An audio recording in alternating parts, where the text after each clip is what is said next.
Assalamualaikum warahmatullahi wabarakatuh.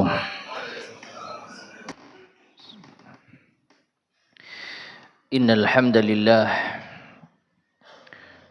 nahmaduhu wa nasta'inuhu wa nastaghfiruh wa na'udzu billahi min shururi anfusina wa min sayyiati a'malina. Man yahdihillahu fala mudilla lahu wa man yudlil fala hadiya lahu. Wa asyhadu an la ilaha illallah wahdahu la syarika lahu wa asyhadu anna Muhammadan abduhu wa rasuluh. Ya ayyuhalladzina amanu taqullaha haqqa tuqatih wa la tamutunna illa wa antum muslimun. يا أيها الناس اتقوا ربكم الذي خلقكم من نفس واحدة وخلق منها زوجها وبث منهما رجالا كثيرا ونساء واتقوا الله الذي تساءلون به والأرحام إن الله كان عليكم رقيبا. يا أيها الذين آمنوا اتقوا الله وقولوا قولا سديدا يصلح لكم أعمالكم ويغفر لكم ذنوبكم ومن يطع الله ورسوله فقد فاز فوزا عظيما. أما بعد فإن أصدق الحديث كتاب الله وخير الهدي هدي محمد صلى الله عليه وسلم وشر الأمور محدثاتها وكل محدثة بدعة وكل بدعة ضلالة وكل ضلالة في النار. أيها المسلمون اتقوا الله فقد فاز المتقون. Ma'asyiral muslimin, sidang Jum'ah rahimani wa rahimakumullah. Dalam suatu hadis yang diriwayatkan oleh Imam At-Tirmidzi, sahabat yang mulia Utsman ibn Affan radhiyallahu taala anhu pernah menangis tatkala melewati kuburan. Lalu beliau menyampaikan bahwasanya pernah mendengar Nabi sallallahu alaihi wasallam bersabda, "Innal qabra awwalu manazilil akhirah." Sesungguhnya kuburan adalah tempat persinggahan pertama di alam akhirat. Faman naja minhu faman ladzi ba'dahu aisar wa man lam yanju minhu faman ladzi ba'dahu asyad. Maka barang siapa yang selamat di alam kubur, maka perjalanan akhirat berikutnya akan lebih mudah. Namun siapa yang tidak selamat di alam kubur, maka perjalanan akhirat berikutnya akan lebih susah. Kemudian beliau menyebutkan mengapa beliau menangis. Utsman ibn Affan mengatakan, "Ma ra'aitu mandaran qat illa wal qabru afdhal min." Tidaklah aku melihat pemandangan yang lebih mengerikan melainkan itu adalah kuburan. Ma'asyiral muslimin, sidang Jum'ah rahimani wa rahimakumullah. Maka dari hadis ini kita bisa memahami bahwasanya para sahabat radhiyallahu ta'ala anhum, dan dalam hal ini diwakili oleh Utsman ibn Affan, meyakini adanya alam kubur, meyakini adanya nikmat kubur dan siksa kubur. Dan ini termasuk di antara akidah Ahlus Sunnah wal Jamaah. Di antara bentuk keimanan kita terhadap hari akhir adalah beriman akan adanya siksa kubur dan akan adanya nikmat kubur. Dan para ulama kita telah menyebutkan beberapa dalil yang menunjukkan tentang akidah ini. Di antaranya di dalam surat Al-Mu'min ayat yang ke-45-46, Allah Subhanahu wa taala berfirman, "Wa haqa bi ali fir'auna su'ul adzab. An-naru yu'raduna 'alaiha ghuduwwan wa 'ashiyya. Wa yauma taqumus sa'atu adkhilu ala fir'auna asyaddal adzab." Yang artinya, dan telah dikepung Fir'aun dan bala tentaranya dengan azab yang buruk, neraka ditampakkan padanya pagi dan petang. Dan nanti pada hari dibangkitkan manusia, maka akan diperintahkan Fir'aun untuk dimasukkan ke dalam siksa yang lebih dahsyat. Nah, perhatikan ma'asyar muslimin rahimani wa rahimakumullah. Di sini ada dua macam siksa yang telah didapatkan oleh Fir'aun dan bala tentaranya. Yang pertama adalah siksa di alam kubur, dan yang kedua siksa di neraka. Oleh karenanya Al-Imam Ibnu Katsir rahimahullah ta'ala menjadikan ini adalah dalil yang paling utama tentang keimanan terhadap adanya azab di alam barzakh. Beliau mengatakan wa hadhil ayatu aslun kabirun fi istidlali ahli sunnati ala adzabil barzakh fil kubur. Dan ini adalah dalil yang sangat jelas tentang keyakinan ahlu sunnah wal jamaah, ya, bahwasanya adanya azab di alam barzakh, yaitu di alam kubur. Kemudian hadis Nabi SAW pun juga demikian.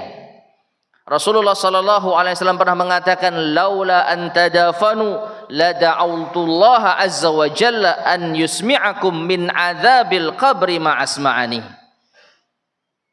Kata Nabi SAW dalam hadis riwayat Imam Muslim, yang artinya seandainya kalian tidak saling menguburkan, niscaya aku akan berdoa kepada Allah agar Allah memperdengarkan kepada kalian azab kubur sebagaimana Allah memperdengarkan hal itu kepadaku. Di dalam hadis ini jelas Nabi mengatakan, seandainya bukan karena kalian saling menguburkan. Artinya karena kita saling menguburkan, maka kalau sampai kita mendengar siksa di alam kubur, kita akan takut menguburkan saudara kita. Gak akan ada yang berani menguburkan saudara kita. Namun hal ini didengar oleh Rasulullah SAW dengan izin Allah Subhanahu wa ta'ala. Sehingga ma'asyar muslimin rahimani wa rahimakumullah, kita tidak boleh mengingkari akan adanya siksa kubur, termasuk juga nikmat kubur. Tentu bagi orang-orang yang beriman dan beramal saleh akan mendapatkan nikmat kubur, dan bagi orang-orang yang kafir dan orang-orang yang durhaka akan mendapat siksa kubur. Kemudian ma'asyar muslimin rahimani wa rahimakumullah, lebih tegas lagi dalam satu hadis yang sangat panjang, Rasulullah SAW pernah diajak oleh malaikat untuk melihat siksa yang didapatkan oleh manusia di alam barzakh. Hadisnya diriwayatkan oleh Imam Muslim dari sahabat Samurah bin Jundub radhiyallahu taala anhu. Beliau SAW diperlihatkan bersama malaikat tentang beberapa manusia yang mendapatkan siksa. Di antaranya yaitu orang yang menolak Al-Quran dan orang yang meninggalkan sholat dengan tidur. Nabi SAW bertanya kepada malaikat, mengapa orang ini disiksa? Maka malaikat mengatakan, ammar rajulul awwal alladhi ataita alaihi yusallagu ra'suhu bil hajari. Adapun orang yang pertama yang kita datangi, yang engkau lihat kepalanya dipecahkan oleh batu, fa innahu ar-rajulu ya'khudhu al-Qur'an fayarfuduhu, maka dia adalah seseorang yang mengambil Al-Qur'an tetapi ia menolaknya. Dia membaca Al-Quran, memahami isi Al-Quran tapi menolak kandungannya. Wa yanamu anis salatil faridah atau anil salatil maktubah, dan dia juga orang yang meninggalkan salat fardu, salat wajib. Khususnya dia sengaja untuk tidur, meninggalkan salat. Kemudian orang yang kedua, dan juga di saat yang bersamaan Nabi SAW diberikan informasi, wa ammar rajul ladzi ataita alaihi yusharsharu sidquhu ila qafa. Adapun orang yang engkau datangi wahai Muhammad, yang dirobek yaitu mukanya mulai dari mulut sampai ke tengkuknya, kemudian hingga rusak bagian wajah sebelah kanan, berganti dirobek wajah bagian kiri, begitu seterusnya. Ketika robek bagian kirinya, yang kanan pulih, kemudian berganti, begitu seterusnya. Maka malaikat tersebut mengatakan, fa innahu ar-rajulu yaghdu min baitihi fayakdzibul kizbata yablughu al-afaq. maka dia adalah seseorang yang keluar dari rumahnya di pagi hari lalu menebar kedustaan, dan kedustaan ini sampai ke seluruh penjuru dunia. Maka siksa yang didapatkan di alam barzakh bagi pendusta adalah dirusak wajahnya oleh malaikat dengan pengait dari besi. Kemudian yang ketiga, Nabi SAW ditampakkan para laki-laki dan para wanita yang bertelanjang dikejar-kejar oleh api di dalam tungku yang besar.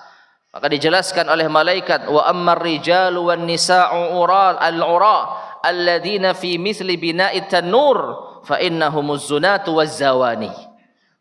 Adapun laki-laki dan wanita yang dikejar-kejar oleh api dalam keadaan telanjang yang berada di dalam tungku yang sangat besar, maka mereka adalah para pezina laki-laki dan para pezina wanita. Ya, ini adalah azab yang akan diterima oleh para pezina laki-laki dan para pezina wanita di alam kubur. Kemudian Nabi SAW juga diperlihatkan itu orang yang berenang di sungai yang berwarna merah seperti darah, lalu mulutnya disumpal oleh batu hingga penuh, dipaksa untuk menelan batu. Maka malaikat itu mengatakan, wa ammar rajul ladzi ataita alaihi yasbahu fin nahr wa yulaqqamul hajaru fa innahu akilur riba. Maka orang yang kau datangi wahai Muhammad, yang kau melihatnya berenang dari tengah sungai ke tepian lalu disumpal mulutnya, dijejali mulutnya dengan batu hingga penuh, dipaksa untuk memakannya, maka ia adalah pemakan riba. Siksa yang didapatkan oleh pemakan riba di alam barzakh. Ma'asyar muslimin rahimani wa rahimakumullah. Ini adalah beberapa contoh yang sangat nyata bagaimana adanya siksa di alam barzakh, khususnya bagi orang-orang yang disebutkan di dalam hadis tersebut. Di dalam hadis lainnya, Nabi SAW juga pernah mengabarkan bahwasanya ada dua orang yang disiksa di alam kubur, dan keduanya disiksa bukan karena masalah yang besar, bukan karena perkara yang besar. Yang pertama adalah orang yang tidak menutup diri ketika buang air kecil. Dalam sebagian riwayat, tidak cebok ketika buang air kecil. Dan yang kedua adalah orang yang suka namimah, mengadu domba sesama saudaranya muslim. Maka Nabi SAW di dalam hal ini menyebutkan, wa ma yu'adzabani fi kabir. Dua orang ini sedang disiksa di alam kubur, dan keduanya tidaklah disiksa bukan karena perkara yang besar, artinya perkara yang ringan. Yang pertama yaitu orang yang tidak menutup diri ketika buang air kecil. Innahu alladzi la yastatiru min baulih. Maka ma'asyar muslimin rahimani wa rahimakumullah, perkara yang sangat yaitu ringan, perkara yang sangat remeh, tetapi bisa menyebabkan seseorang disiksa di alam kubur. Maka hendaknya kita perhatian di dalam buang air kita. Jangan sampai kita buang air sembarangan, jangan sampai kita buang air tanpa cebok. Ini perkara yang sangat mudah dan ringan, tetapi kebanyakan kita melalaikannya. Tidak tahukah bahwa ini termasuk di antara sebab siksa di alam kubur. Dan orang yang kedua itu orang yang suka namimah. Fa innahu alladzi yamshi bin namimah. Orang yang kedua yang disiksa di alam kubur adalah orang yang suka berjalan dengan mengadu domba, membenturkan yaitu dua saudara muslim untuk saling bertengkar. Ini perkara yang sangat remeh, karena hanya modal fitnah, hanya modal membawa berita dari satu orang ke orang yang lain yang menyebabkan permusuhan sesama kaum muslimin. Maka di antara siksa yang akan diterima di alam kubur adalah orang semacam ini. Aqulu qauli hadza wa astaghfirullah li wa lakum.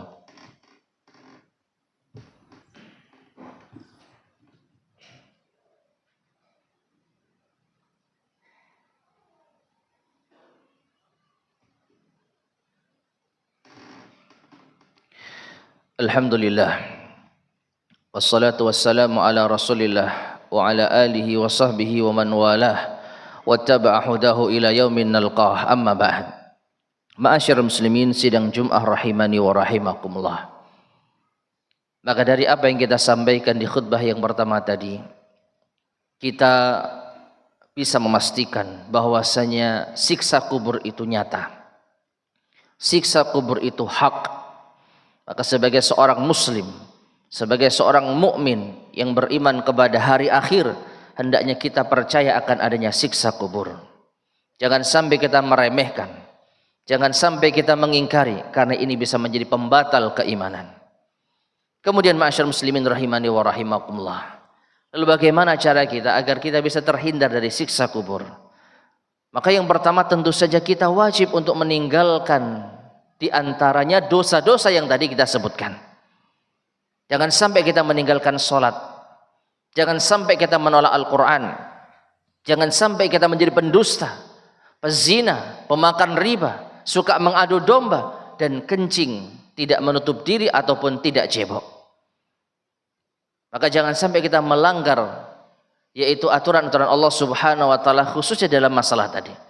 Dan yang kedua, kita bisa berdoa kepada Allah Subhanahu wa taala, meminta perlindungan agar tidak mendapatkan siksa kubur.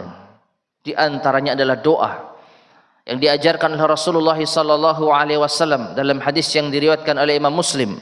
Beliau sallallahu alaihi wasallam bersabda, "Idza tashahhada ahadukum falyasta'idz billahi bin arba."